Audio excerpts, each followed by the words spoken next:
चलिए जानते हैं उत्तर प्रदेश के आज सुबह के सभी मुख्य समाचार, ताज़ा टुडे ब्रेकिंग न्यूज 25 फटाफट बड़ी खबरों को। उससे पहले वीडियो को लाइक नहीं किया है तो लाइक कर दे और खबरों को आखिर तक जरूर देख ले। बीजेपी वाले आए तो चप्पल जूते से मारो, आकाश आनंद का विवादित बयान, बोले बवाल भड़काने का हुआ केस। दरअसल पहली बार लोकसभा के चुनाव में खुलकर प्रचार अभियान चला रहे मायावती के भतीजे और बसपा के राष्ट्रीय कोऑर्डिनेटर आकाश आनंद भी फंस गए। पहले दिन से ही आकाश आनंद जनसभा में विरोधियों पर तीखे हमले बोल रहे हैं। जनसभा में बोलते हुए आकाश आनंद ने कई बार विवादित बयानबाजी कर दी है। सीतापुर में आयोजित जनसभा में भी आकाश आनंद भाजपा को लेकर गलत बयानबाजी कर गए और बुरी तरह से फंस गए हैं। इसके बाद प्रशासन ने आकाश आनंद समेत 35 लोगों के खिलाफ बवाल भड़काने के मामले में केस दर्ज कर लिया है। उत्तर प्रदेश के बदायूं में सीएम योगी का निशाना, सपा ने इतनी बार उम्मीदवार बदले, लगता है हार मान ली, चाचा ने तो पलायन कर दिया। दरअसल बदायूं में मुख्यमंत्री योगी आदित्यनाथ ने कांग्रेस और समाजवादी पार्टी को निशाने पर लेते हुए कहा कि जो लोग ईश्वरीय ताकत को चुनौती देते हैं उनका पतन तय है। उन्होंने कहा कि सपा ने लोकसभा चुनाव का मजाक बनाकर रख दिया है। अपने प्रत्याशियों को बदलना ये दिखता है कि अखाड़ा सजने से पहले ही इन लोगों ने हार मान लिया है। मुख्यमंत्री ने कांग्रेस को उसके मैनिफेस्टो के आधार पर आड़े हाथों लेते हुए कहा कि कांग्रेस देश के खिलाफ हिडन एजेंडे पर काम कर रही है। सीएम योगी बिलसी में भारतीय जनता पार्टी के प्रत्याशी दुर्विजय शाक्य के लिए विशाल जनसभा को संबोधित कर रहे थे। उत्तर प्रदेश के संगम के नाविकों का दर्द, पीएम मोदी से कई उम्मीदें, नाविक बोले संगम पर टोकन सिस्टम लागू न करे सरकार वरना नहीं चल पाएगा परिवार। बता दें कि प्रयागराज के संगम तट पर करीब 1500 ऐसे नाविक हैं जो पूरे साल देश व दुनिया से आने वाले श्रद्धालुओं को संगम की धारा के बीच सैर कराते हैं। अब लोकसभा चुनाव नजदीक है। प्रयागराज की दोनों इलाहाबाद और फूलपुर सीटों पर 25 मई को मतदान होना है, तो वहीं संगम के नाविकों को आने वाली सरकार से बड़ी उम्मीदें हैं। बता दें कि बातचीत के दौरान नाविकों का दर्द छलका। नाविकों का कहना है कि वर्ष 2019 के लोकसभा चुनाव में हम नाविक बीजेपी के साथ रहे और इस बार भी साथ है, क्योंकि हम श्री राम के भक्त हैं और जो श्री राम को लाए हैं हम उनको लाएंगे। लेकिन सरकार को हम नाविकों के बारे में भी सोचना होगा। संगम पर नाविकों के लिए भी टोकन सिस्टम लागू करने की व्यवस्था होने वाली है। इससे नाविकों पर आर्थिक संकट आ जाएगी, इसलिए सरकार को इस पर रोक लगाने की जरूरत है। उत्तर प्रदेश के शाहजहांपुर में सपा प्रत्याशी ज्योत्सना गौड़ ने किया रोड शो, बोली बच्चों की शक्ल देखकर वोट डालने जाएं, कब तक आपके बच्चे बेरोजगार रहेंगे। बता दें कि शाहजहांपुर में सपा प्रत्याशी ज्योत्सना गौड़ नामांकन कराने के बाद आज पहली बार शाहजहां पहुंची। सपाइयों और कांग्रेस के पदाधिकारियों और कार्यकर्ताओं के साथ रोड शो किया, जिसमें भारी संख्या सपा और कांग्रेस नेता शामिल हुए। 15 किलोमीटर लंबे शो में जगह जगह पर गठबंधन की महिला प्रत्याशी पर फूल बरसाए गए। रोड शो देखकर उन्होंने कहा कि जनता भाजपा को खत्म करना चाहती है। पहले प्रत्याशी का टिकट काटने पर भी उन्होंने जवाब दिया। साथ ही उन्होंने कहा कि जनता के बीच बेरोजगारी, स्वास्थ्य, बिजली, पानी और महंगाई के मुद्दे लेकर जा रहे हैं। उन्होंने रिकॉर्ड तोड़ मतों से जीत का दावा किया है। उत्तर प्रदेश में बसपा ने लोकसभा प्रत्याशियों की 9वीं लिस्ट की जारी। अमेठी से रवि प्रकाश मौर्य, आजमगढ़ से सबीहा अंसारी, संत कबीरनगर से सैयद दानिश को दिया टिकट। बता दें कि लोकसभा चुनाव के लिए बसपा ने प्रत्याशियों की 9वीं लिस्ट जारी कर दी है। इसमें अमेठी से रवि प्रकाश मौर्य, आजमगढ़ से सबीहा अंसारी और संत कबीरनगर से सैयद दानिश को टिकट दिया गया। रवि प्रकाश मौर्य अयोध्या जिले के रहने वाले हैं। वह 2022 में अयोध्या से विधानसभा चुनाव लड़ चुके हैं। तो वहीं अमेठी से सांसद और भाजपा प्रत्याशी स्मृति ईरानी ने अमेठी की सड़कों पर स्कूटी चलाकर लोगों से वोट देने की अपील की। तो वहीं बरेली में सपा की पहली जनसभा हुई। इसमें अखिलेश यादव ने कहा कि बरेली का सुरमा देश दुनिया में जाता है, भाजपा एक दूसरे को सुरमा लगा रहे। इस बार बरेली के लोगों ने भी मन बनाया है कि बड़े बड़े नेताओं को सुरमा लगाकर भेजेंगे। उधर मेरठ से भाजपा प्रत्याशी अरुण गोविल ने एक्स पर लिखा, जब किसी का दोहरा चरित्र सामने आता है तो उससे अधिक स्वयं पर क्रोध आता है कि हमने कैसे आंखें बंद करके ऐसे इंसान पर भरोसा किया। गोविल ने नाम लिए बिना किस पर हमला बोला है यह अभी स्पष्ट नहीं हो पाया। हालांकि ट्रोल होने पर करीब 3 घंटे बाद गोविल ने यह पोस्ट डिलीट कर दिया। उत्तर प्रदेश में धनंजय जौनपुर से बिगाड़ सकते हैं एनडीए पीडीए का खेल, सपा भाजपा की लड़ाई में श्रीकला को फायदा, सवर्ण को वोट बटे है तो बसपा को नुकसान। बता दें कि जौनपुर लोकसभा सीट से पूर्व सांसद धनंजय सिंह को इंजीनियर अपहरण और रंगदारी मामले में इलाहाबाद हाई कोर्ट ने जमानत दे दी। यह फैसला तब आया जब धनंजय को जौनपुर जेल से शिफ्ट कर बरेली ले जाया जा रहा था। इस मामले में धनंजय को 7 साल की सजा हुई है। धनंजय को जमानत मिलने के बाद जौनपुर लोकसभा का चुनावी समीकरण बदलने की संभावना जताई जा रही है। धनंजय सिंह की पत्नी श्रीकला रेड्डी यहाँ से बसपा के टिकट पर चुनाव लड़ रही है। देश के लिए जरूरी मोदी और कन्नौज के लिए जरूरी अखिलेश। बीजेपी समर्थक बोले कन्नौज को अखिलेश ने घर जैसा स्नेह दिया, युवा बोले बेरोजगारी ने किया बर्बाद। बता दें कि प्रदेश की high profile Lok Sabha seat Kannauj पहुंचे। यहां सपा प्रमुख अखिलेश यादव प्रत्याशी हैं। बीजेपी की तरफ से मौजूदा सांसद सुब्रत पाठक मैदान में हैं। दोनों ही नेता अपनी जीत के दावे कर रहे हैं। दोनों नेताओं को लेकर यहाँ की जनता क्या सोचती है वह जानने के लिए हम यहाँ के अलग अलग हिस्सों में गए। हमने युवाओं से बात की, बुजुर्गों को सुना, कन्नौज के लोकल मुद्दों को लेकर उन राष्ट्रीय मुद्दों को भी समझा जो यहाँ निर्णायक साबित होगी। आपको बता दें कि कन्नौज शहर में सुबह सुबह हम पहुंचे और हमारी मुलाकात अंकित दुबे से हुई। अंकित बीजेपी का कार्यकर्ता है। वह कहते हैं कि देश में तो योगी मोदी की लहर चल रही है। कन्नौज का समीकरण अलग है। यहाँ का मुकाबला 60 से 40 का हो गया है। अखिलेश जी के आने से वह लगातार बढ़ता जाएगा। हमने कहा कि आप बीजेपी के कार्यकर्ता हैं। वह कहते हैं कि अखिलेश जी ने कन्नौज को घर जैसा स्नेह दिया है, कभी चश्मा लगाकर राजनीति नहीं की। उन्होंने कन्नौज में इंजीनियरिंग कॉलेज, ब्रिज, सड़क सब कुछ दिया, इसलिए यहाँ के लोग उन्हें ही वोट करेंगे।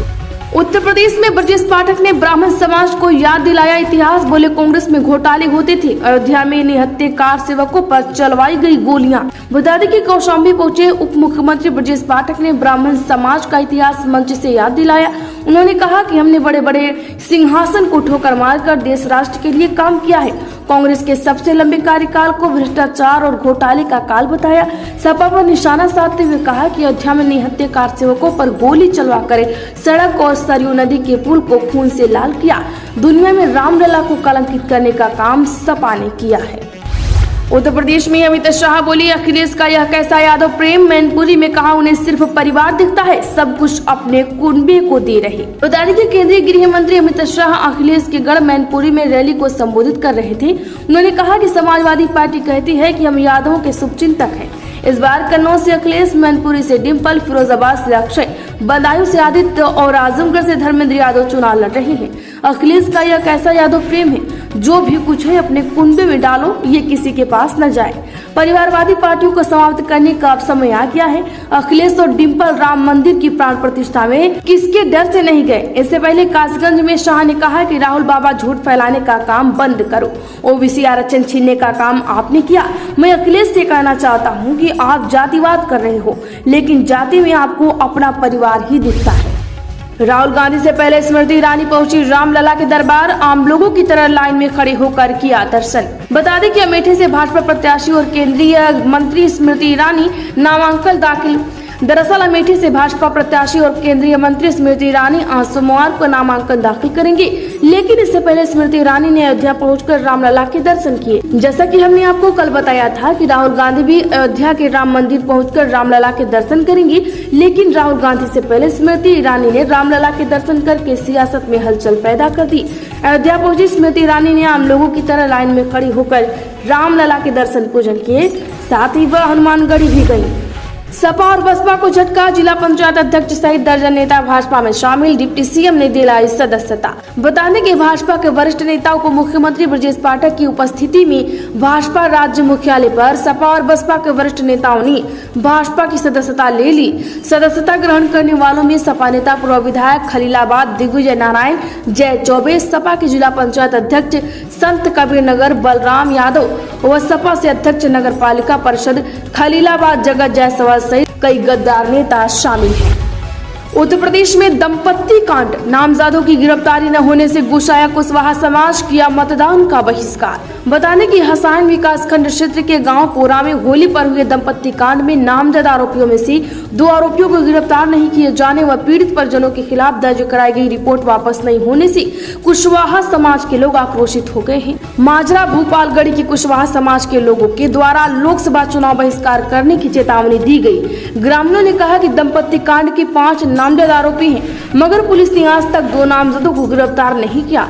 कांड के बाद कुछ लोगों के द्वारा लगाए गए जाम के दौरान पुलिस ने पीड़ित पक्ष के लोगों के खिलाफ ही झूठी रिपोर्ट दर्ज कर उत्तर प्रदेश में चुनाव से पहले शराब तस्कर सक्रिय, बिहार ले जाई जा रही 195 लीटर अंग्रेजी शराब के साथ 4 गिरफ्तार। जी हां, लोकसभा चुनाव से पहले शराब तस्करी करने वाले गिरोह सक्रिय हो गए हैं। वाराणसी जिले के सिगरा थाने की पुलिस ने बिहार ले जाई जा रही 195.52 लीटर अंग्रेजी शराब के साथ 4 आरोपियों को 2 अलग अलग स्थान से गिरफ्तार किया है।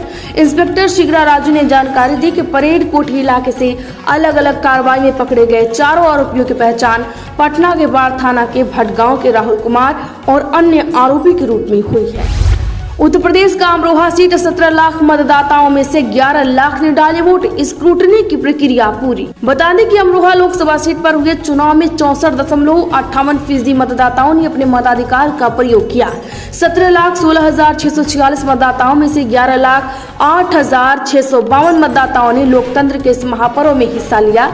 वहीं मंडी समिति में प्रेक्षण स्क्रूटनी की प्रक्रिया पूरी की। मतदान समाप्त होने के बाद यहाँ आंकड़ा 64.02 बताया गया।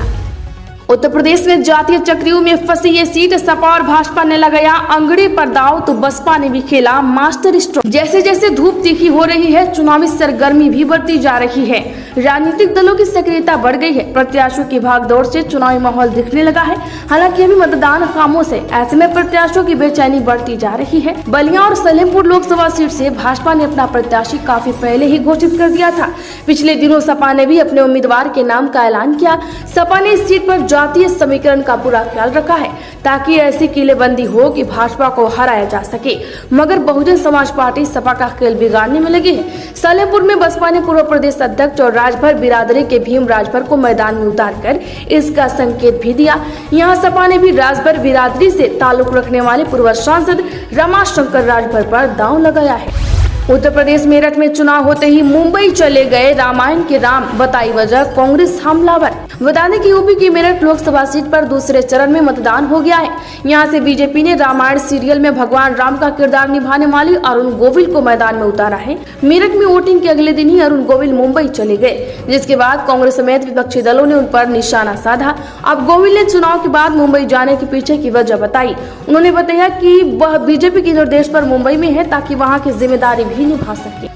उत्तर प्रदेश में कांग्रेस ने जारी की उम्मीदवारों की नई लिस्ट। कल ही अमेठी रायबरेली पर हुई थी चर्चा। बता दें कि लोकसभा चुनाव के लिए कांग्रेस ने उम्मीदवारों की नई लिस्ट जारी कर दी है। हालांकि इस नई लिस्ट में यूपी की उन 2 सीटों की घोषणा नहीं की गई है जिसका सभी इंतजार कर रहे थे।